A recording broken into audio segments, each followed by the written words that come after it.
అందరికీ నమస్కారం. వీడియో చూసే ముందు జై శ్రీకృష్ణ అని కమెంట్ చేయండి. అలాగే వీడియోని ఒక లైక్ చేసి మా ఛానల్ని సబ్స్క్రైబ్ చేసుకోండి. ఎన్నో కుటుంబాలను గట్టెక్కించిన చాలా శక్తివంతమైన దీపారాధన ఎలా చేస్తే 100% మీకు అదృష్టం ఐశ్వర్యం వరిస్తుందో ఈ వీడియోలో తెలుసుకుందాం. మన హిందూ ధర్మంలో దీపారాధన చాలా శక్తివంతమైనది. దీపం వెలిగించిన మరుక్షణమే ఆ ప్రాంతమంతా చాలా పవిత్రంగా మారిపోతుంది. ముక్కోటి దేవతలు అందరూ దీపం వెలుగులోనే నివసిస్తారు. కాబట్టి ఎవరైతే అన్ని నియమాలను పాటిస్తూ ఇంట్లో దీపారాధన చేసుకుంటారో అలాంటి ఇళ్లల్లో దేవతల ఆశీర్వాదం ఎల్లప్పుడూ ఉంటుంది. ఇంట్లో ఎలాంటి కష్టాలు లేకుండా ఉంటాయి. అయితే మనలో చాలామందికి ఎన్ని పూజలు చేసినా ప్రయోజనం లేదని బాధపడుతూ ఉంటారు. దీనికి కారణం ఏమిటంటే మనం సరైన పద్ధతిలో ఇంట్లో దీపారాధన చేయట్లేదని అర్థం. కాబట్టి మీరు ఇంట్లో పూజ చేసుకునేటప్పుడు కొన్ని విషయాలు తెలుసుకొని దీపారాధన చేస్తే మాత్రం మీరు చేసే పూజకి 1000 రెట్లు ఎక్కువగా పుణ్య ఫలితం లభిస్తుంది. ఇంట్లో పూజ చేయాలంటే ఖచ్చితంగా ఇల్లంతా శుభ్రం చేసుకొని పసుపు నీళ్లు చల్లుకోవాలి. ముగ్గులో లక్ష్మీదేవి నివసిస్తుంది. కాబట్టి పూజ చేసేటప్పుడు మీ పూజ గది ముందు ముగ్గు వేసి పూజను ప్రారంభించాలి.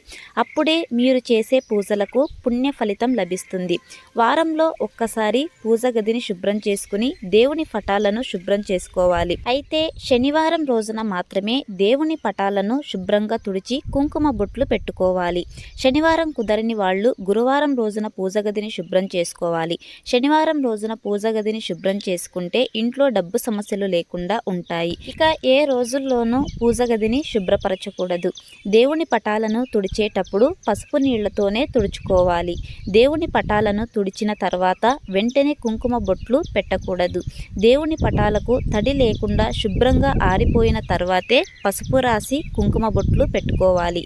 అయితే మీ పూజ గదిలో ఉన్న శివపార్వతుల చిత్రపటానికి మాత్రం కుంకుమ బొట్లు పెట్టకూడదు. కేవలం గంధం బొట్లు మాత్రమే పెట్టాలి. పూజ గదిలో ఉన్న దేవుని పటాలను గోడలకు తగిలించకూడదు. అలాగే మీ పూజ గదిలో ఎట్టి పరిస్థితుల్లోనూ బూజు ఉండకుండా చూసుకోండి. అలాగే మీ ఇంట్లో పూజ ప్రారంభించే ముందు ఒక రాగి చెంబు నిండా నీళ్లు పోసి మీ పూజ గదిలో పెట్టుకోవాలి. ఎందుకంటే రాగి కలశంలో త్రిమూర్తులు నివసిస్తారు. కాబట్టి మీ పూజ గదిలో ఒక రాగి చెంబును పెట్టుకుంటే మీ ఇంటికి మంచి జరుగుతుంది. ఇంట్లో ఎలాంటి కష్టాలు ఉండవు. ఎక్కువ దేవుని పటాలను పూజ గదిలో ఉంచుకోకూడదు. మీ పూజ గదిలో ఎక్కువ దేవుని పటాలు ఉంటే మీరు చేసే పూజకు సంపూర్ణ పుణ్య ఫలితం దక్కదు. కాబట్టి మీ పూజ గదిలో ఎక్కువగా దేవుని పటాలను పెట్టుకోకండి. ముఖ్యంగా ఒకే దేవునికి సంబంధించిన పటాలు ఒకటి కన్నా ఎక్కువ ఉండకూడదు. మనలో చాలామంది ఇంట్లో దీపం వెలిగించేటప్పుడు ఒక దీపాన్ని మాత్రమే వెలిగిస్తారు. అలాంటి వారు ఖచ్చితంగా 3 ఒత్తులతో కానీ 5 ఒత్తులతో కానీ దీపారాధన చేయాలి. 3 ఒత్తులతో దీపం వెలిగిస్తే మీ ఇంటిపై దేవతల ఆశీర్వాదం ఉంటుంది. అదే 5 ఒత్తులతో దీపారాధన చేస్తే ఇంట్లో డబ్బు కష్టాలు ఉండవు. ఇంటికి విపరీతంగా డబ్బు వస్తుంది. ఇంట్లో దీపారాధన చేసేటప్పుడు తూర్పు ముఖంగా దీపం వెలిగిస్తే మీ కుటుంబానికి ఆయుష్ పెరుగుతుంది. పడమటి ముఖంగా దీపం వెలిగిస్తే డబ్బు సమస్యలు ఉండవు. ఉత్తర ముఖంగా దీపం వెలిగిస్తే మీ ఇంటికి అష్టైశ్వర్యాలు లభిస్తాయి. ఇక నైవేద్యం విషయానికి వస్తే దేవుని పూజలో ఒక చిన్న బెల్లం ముక్కను పెట్టినా సరే దేవతలు సంతోషిస్తారు. పంచదారను నైవేద్యంగా సమర్పిస్తే మీ పిల్లలకు ఎటువంటి కీడు జరగకుండా మీ పిల్లలు ఎల్లప్పుడూ ఆరోగ్యంగా ఉంటారు. అదే పటిక బెల్లాన్ని నైవేద్యంగా సమర్పిస్తే మీ ఇంటికి లక్ష్మీ కటాక్షం లభిస్తుంది. అలాగే ప్రతి మంగళవారం రోజున మీ పూజ గదిలో ఉన్న ఆంజనేయ స్వామి పటం ముందు 11 తమలపాకులు పెట్టి పూజ చేస్తే మీ మనసులో ఉన్న ఎలాంటి కోరికలైనా సరే వెంటనే నెరవేరుతాయి. శుక్రవారం అంటేనే లక్ష్మీదేవికి అంకితం కాబట్టి ప్రతి శుక్రవారం సాయంత్రం సమయంలో ఆడవాళ్ళు స్నానం చేసి మీ ఇంటి గడప ముందు 2 వైపులా 2 దీపాలు వెలిగిస్తే మీ ఇంట్లోకి ఖచ్చితంగా లక్ష్మీదేవి అడుగుపెడుతుంది. ప్రతి శుక్రవారం రోజున ఇంటి ముందు అష్టదళ ముగ్గును వేసుకుంటే 100% మీ ఇంటిపై లక్ష్మీదేవి అనుగ్రహం ఉంటుంది. వివాహమైన ఆడవాళ్ళు ప్రతిరోజు స్నానం చేసిన తర్వాత మీ పూజ గదిలో ఉన్న కుంకుమను మంగళసూత్రానికి పెట్టుకోండి. ఆడవాళ్ళు ఇలా చేస్తే దీర్ఘ సుమంగళి ప్రాప్తి వరిస్తుంది.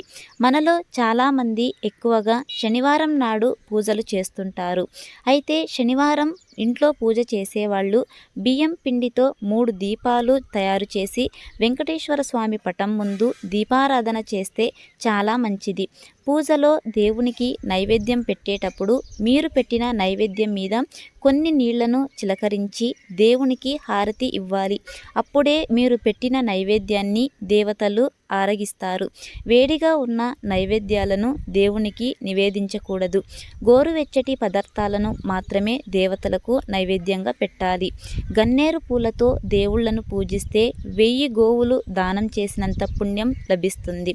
గులాబీ పూలతో పూజిస్తే డబ్బు కష్టాలన్నీ తీరిపోతాయి. ఇంట్లో నిలబడి పూజ చేయకూడదు. చక్కగా కూర్చొని పూజ చేయాలి. పూజ చేసే ఆడవాళ్ళు కాళ్లకు పసుపు రాసుకొని కుంకుమ పెట్టుకొని పూజ చేయాలి. ఒక్కొక్కసారి మన పూజ గదిలో పెట్టిన నైవేద్యానికి తరచూ చీమలు పడుతూ ఉంటాయి. నైవేద్యానికి చీమలు పడితే మీకు త్వరలో మంచి రోజులు రాబోతున్నాయని అర్థం. ఇక పూజ చేసేటప్పుడు నీళ్లతో కడిగిన పూలను దేవుడికి పెట్టకూడదు.